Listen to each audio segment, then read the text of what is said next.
teaching writing in your classroom, it can feel like a daunting task, like climbing to a mountaintop. But is there an easier way? Is there maybe a system somewhere out there that can help you in your classroom throughout the day? Something that's easy to follow?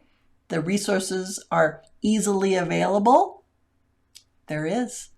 Today, I want to introduce you to two of my teacher friends who are going to make writing in your classroom so much easier. Are you ready? Here we go. Okay, so let's go ahead and get started with learning about writing in your classroom, because it can be a challenge, you guys. It is. When I taught, I was like, okay, now I have to also teach them to write as well as reading and math, and to be nice to each other and everything like that. We need help in the classroom, in the writing area, because it can be super daunting. All those, objectives, and everybody's at a different space, and it can be really overwhelming. And then how to manage it too, right? It's just super hard. So you guys have a tool that teachers can use in the classroom that's pretty exciting. So first of all, how did you come up with this? What made you think, wow, there needs to be something available for teachers? Writing is hard, and teaching reading is hard too. And if we have students who are struggling with reading, they're really going to struggle with writing. It's a very difficult task. And so sometimes I think because it is so hard, we tend to veer away from it a little bit, because it leads to frustration in our classroom. That leads to, all sorts of other things. Mm-hmm. And so what we wanted to do with this book was find some really good entry points for teachers. Like, when can we incorporate this into our day where it feels like it's not an extra thing, it's something that's adding to our other activities? And then also, how can we do it in a way where we are building in scaffolds for our students so they're feeling really comfortable and successful with writing? Absolutely. Yeah. So who are you even? Why would we even want to pay attention to you guys? Yeah. Most recently, I was a principal at one of the local schools here, and just watching instruction from that view and seeing how much we focused on reading and math and all the things. Writing was becoming an afterthought, and we're still assessed on writing. It's still one of the most critical pieces of understanding how to read and putting it all together. Seeing that from that level, also being in the classroom, and then serving as a coach. Ashlie and I were both instructional coaches. Just supporting teachers with that process, that was the hardest piece. Yeah. So we saw that need, and I think had been supporting it for a while, and now we're like, here's how we can do this at a maybe more macro level. I'm going to rewind way back to even when I was learning how to read and write. I was one of those striving readers and writers. It was kind of tricky and difficult. And I was very lucky. I had a great support system at home, really wonderful teachers at school, and I got there. And so that really encouraged me to be a teacher. When I grew up, I wanted to be like one of those cool teachers that helped me out. And so fast forward, I jumped into the classroom and realized I don't know how to teach kids how to read or write. And I was struggling, and they were struggling. And just because you know how to read and write doesn't mean you can teach how to read and write. Yes. And it was not for lack of trying. Like, they were working so hard. Yeah. I was working so hard. And so just, over the course of 20 years or so, kind of getting more and more tools in my toolkit, then it's like, okay, I know these things now. How can I share these things so that those first year teachers or those teachers that are in it right now can use it and help their kids and feel successful. So what are some of the things that when you, like a first year teacher or even a seasoned teacher, what are some of the things that you notice that, wow, a lot of people are missing this component, or maybe they don't even know they're struggling with it, or maybe they come to you and say, I am really struggling with X. Yeah. What are some of those things? I think one of the things I've seen is, and I'm speaking also from personal experience, we know what a finished writing piece looks like. And so I think the conception, like the idea is that we have to have the kids write this huge piece of paper, this long paragraph, this long essay. And we don't need to be doing that. we need to chunk it out, and we need to be teaching kids more meaningful pieces of writing and the processes that go into it. And I think now my career as a consultant, and so I have the opportunity to be in lots of different classrooms and collaborate with lots of teachers. And again, both as a teacher and getting to observe teachers, it's like they want to jump in and just write. And really, this book has kind of grounded all of the instructional pieces in the standards. And so it kind of brings to light, we want kids speaking and talking and having those opportunities to share first. And that really sets them up for success with their writing, getting them to just respond more in class. Little successes, little wins, building up that positive self-confidence for writing and just talking in a positive way about ourselves. We are writers. We can do this. And just developmentally appropriate progressions and understanding of what we're doing. Okay, so like if I was a kindergarten or a first grade teacher, it's November, it's December, and I want to start writing with my students. Finally, it's time to start writing. Yep. You know, what would like the first week of writing look like for my students? Yeah. And myself. Yeah, absolutely. Well, I think the difference between what we're used to in curriculum, because, right, we start week 1, we have lesson 1, we do our thing, we jump right in. Yeah. Our book's a little different because it's not a curriculum. We have created a system that can be used for any level with any curriculum that's already in place, because some districts have writing curriculum. Yeah. Some don't. Some classrooms have it, some don't. So it's more of a system approach where we look at learners in that grade band, but we also understand they're performing at different levels. So we worked to look at the whole and then break it into the individual pieces. So your kindergartners or your first graders, week 1, some could be advanced and they'll be working through maybe second grade standards. And some may still be at that pre-K level and they're still talking about writing before they're even putting their pencil on their paper, or they're drawing pictures. So Ashlie wanted to share some pieces of the book that might emphasize that point. Entry points for teachers. So the first thing we want to do is kind of get to know our learners, right? And so we've got this little alignment chart. But basically what this is we'll give students an assessment and then we'll say, by looking at the standards, where do the students fall on this assessment? So if I was a first grade teacher here, if they were on grade level, that would be this little green dot here, and we're really working on those grade level writing standards. And if they're performing above grade level, then okay, let's look at those second grade standards and see what those look like. If they're performing below grade level, we kind of split the band into a kindergarten standards band and then a pre-K band, where we still want them we still want to be accelerating them to grade level, but what scaffolds can we put in place for these kiddos over here who might be below grade level? Yeah. So one piece of the book that I really like is after you put kids into their little bands, then we have a skills map. And this is really fun because it takes kids through the writing process. Let's go to first grade, actually, where we're going through focus, plan, write, revise, edit, publish, that writing process. But it says if students cannot identify the topic, then do these targeted activities. So they're little mini lessons that are going to get them to the standard that we have listed right here. I love that because so many times it's like I have 4 students that are not even close to what I am this objective. Yes. Now what? Yes. Yep. And as a teacher, you get, it's like panic. Yep. I'm supposed to be teaching this and they can't even do X, Y, Z. Right. Now what? You know, so I love that. We really liked the approach. We knew that success was really important for students, for teachers too. And, just looking at instruction as a cyclical process, because the curriculum kind of ties you into your scope and sequence, right? This, if you look at it, you work through many different opportunities for students until they can do this. So this is the end point. We keep going. We teach again. We teach again. We find the successes. We find the wins, and we celebrate along the way. Love it. Fantastic. And these lessons here direct you to the page number where we have And there's an online component as well, but it's nice because it's built, these lessons, they're simple, they're small, you can see here, but it's got that I do, we do, you do built right in.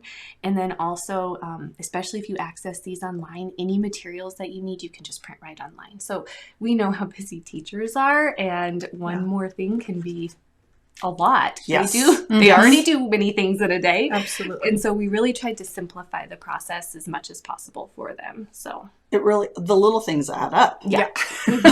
Yeah, we know. I need to click and I need it to come out there and I need to go. I'm new to the classroom. I need to understand my writing standards. There's a pathway and it's short, right? There's chunks of the books we can just focus on. So you don't need to digest the whole kit and caboodle. But setting goals with students. Often we forget that students should be involved in the writing process, right?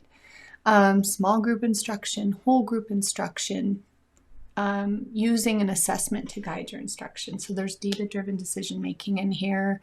Let's talk about assessment a little bit, because that is huge. Develop some just general prompts just to get students writing. So this can be used as a pre and a post measure for students. And then there's criteria within the two process pieces, the write and the publish. So we're analyzing what students can do in reference to the standards. So we use it as a checklist, a rubric of sorts. And then we also know that teachers really like the grammar and the editing pieces because those are the things we can control, right? They're really, they're solid. They're the mechanics. They're the things we can assess. Yes. And I think that's where most of us have gotten our professional developments, and our college training is in those areas. So we feel a little more comfortable in those areas. But and kindergartners don't know how to use a period yet or a comma, right? So these live in here, but they're absolutely not what students are asked to fully do by themselves at this point in time. Yeah, we're really focused on the communication piece, the writing standards piece, and clear communication of what they know. So content-based. So pre and post, they're there. The assessment piece leads into where the students are grouped, which feeds right into those focus folders Ashlie was showing a little bit earlier. So it shows where they're at, and then we just dig in and start teaching and scaffolding that process. Fantastic. Yeah, it's fun. Wow. It's so fun. Well, that sounds great. So what are teachers and or students liking about this approach, this system, rather than kind of the old school way? What are you hearing from teachers and students? What this system does is it gives teachers different entry points to writing that feel less overwhelming. So a couple of things we have in the book. One of them are these quick hit lessons. So we've given the students their assessments. We know which grade level they're kind of performing at this point in time. So the quick hit lessons are already ready to go for teachers. So it says, okay, what they need to work on is identifying the opinion. We want them to work on this until they get to this standard. So we're going to do the identify opinion lesson with them. And then we're going to just take some notes on how they're doing with that. What might we need to change for next time? What might we need to do some more modeling on for the kids, do some more practicing with the kids? And then when they get to the point where they're successful with this, we're going to move on to a plan activity. And then the next lesson is ready to go for teachers. So if they're feeling really overwhelmed with writing, I would say start with these quick hit lessons because they're going to take your kids through the writing process with the scaffolds built in for them. Yep. And it kind of gives teachers that step-by-step right off the bat. So it's a quick little win. It's a way to get your feet wet and go, okay, wow, I can totally do this. My students can do this. This is great. Yes. Very low prep. Very visible progression and success for kids and for teachers. Quick get up and go.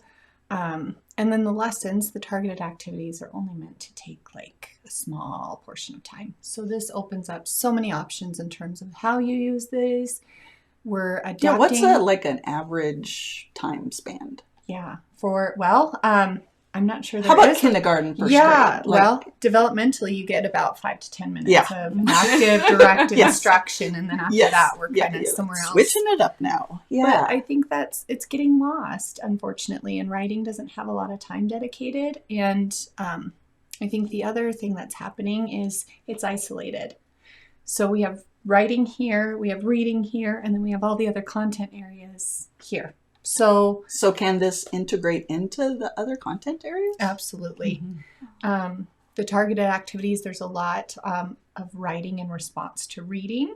So using that with some of the extra activities or extension activities at the end of content. So social studies, science, math, journaling, all of those pieces do fit in. And like we said, this overlays onto many different pieces of the instructional day.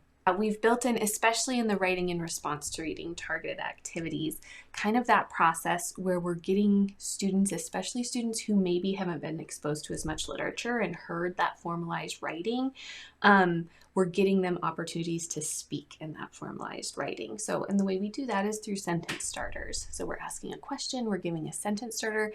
We're not letting them just say like, what's your favorite color? Red. We're having them say, my favorite color is red, and building in what does that complete sentence sound like? And we're practicing it in our verbal speaking, followed by we might be drawing a picture if it's the younger grades, or if it's in the upper grades. Okay, we've practiced talking about this. Now I'm going to have you write this. And you feel that, right? Okay, we've talked about it. Now I have a sentence starter and I'm writing it. Now I'm going to start pulling scaffolds away. Now you're just writing it on your own, or are you using formal language? Let's go back and check that. Let's go back and fix that. Good job. You did a great job on this.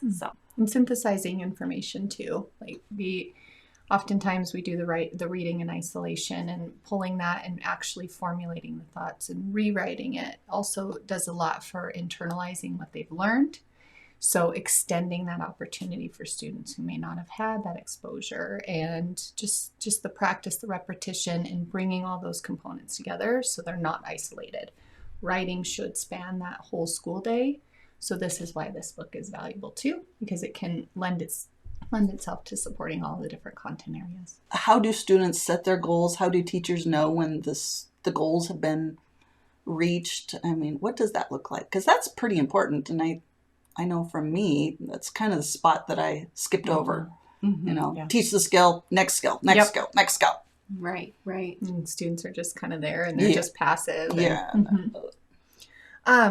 So we've done some embedding of student goal setting in here. So as we looked at earlier, we had the quick hit lessons with the goal identified.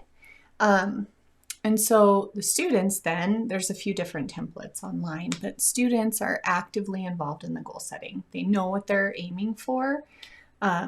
So they are a partner in their learning, in the instruction, and in the process. So they get to be involved in checking off, and they get to be involved in the celebration. Something so satisfying about putting a check mark in a box. We love it. Or a smiley face, or I get to color it. Or there's also some activities in the book that overview how we can make it more of an active celebration versus just a check mark too.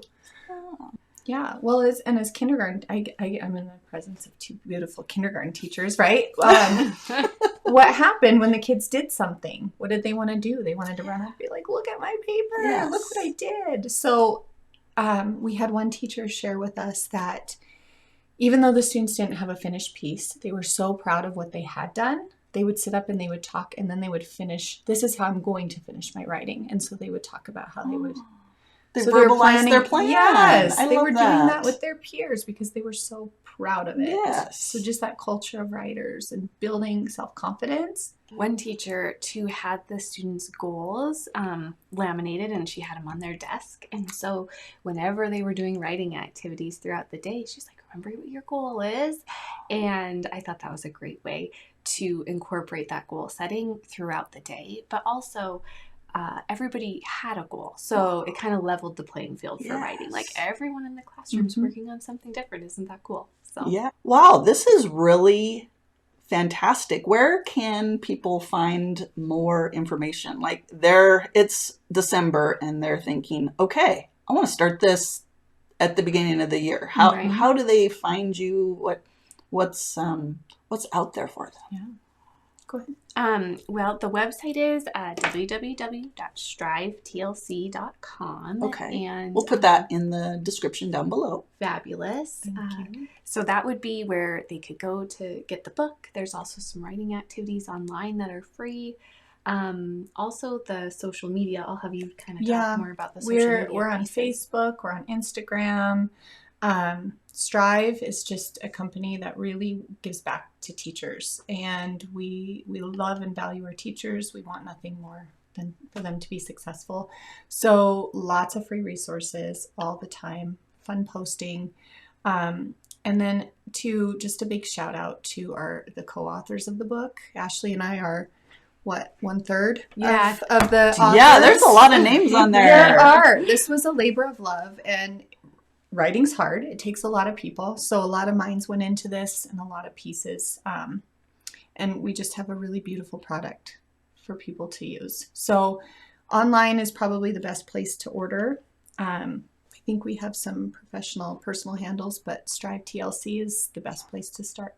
Great. Well, and I do want to say too, kind of piggybacking on the authors, all of the authors have been teachers. And also as we were writing this, we were collaborating with teachers. They were trying these things out in their classroom. Mm-hmm. We were getting a lot of feedback from them. So I think that's oftentimes something that's really important, is making sure that the people that are actually in it doing the work have had some part of it, and that has been part of this process. So absolutely. Right. And it's evolving too. So sure. The one thing we really wanted to do is make sure that this remained flexible, because education changes.